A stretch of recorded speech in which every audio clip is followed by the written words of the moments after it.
Welcome to Books and Structures.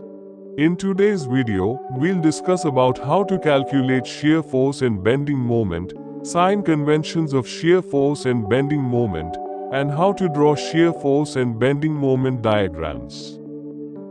Shear force, at a section of a beam, is the internal force that resists the sliding of one part of the beam over another. It results from vertical loads acting on the beam. Shear force may be defined as the algebraic sum of all the vertical forces, either to the left or to the right of the section. Sign convention. Shear force will be positive if the resultant of all forces to the left of the section is upward or to the right of the section is downward. Shear force will be negative if the resultant of all forces to the left of the section is downward or to the right of the section is upward. Bending moment. Bending moment at a section of a beam is the internal moment that causes the beam to bend. It's a measure of the bending effect due to external loads. Consider section XX of a beam AB, supported at points A and B. Assume M is the resultant of all the moments about a point to the left of the section.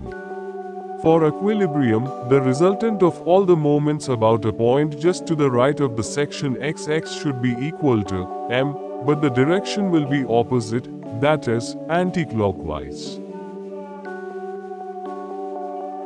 Sign convention. Positive bending moment or sagging moment.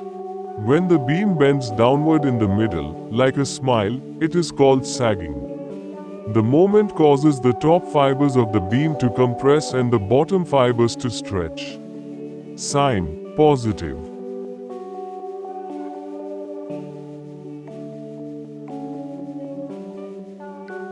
Negative bending moment or hogging moment. When the beam bends upward in the middle, like a frown, it is called hogging. The moment causes the top fibers to stretch and the bottom fibers to compress. Sign, negative.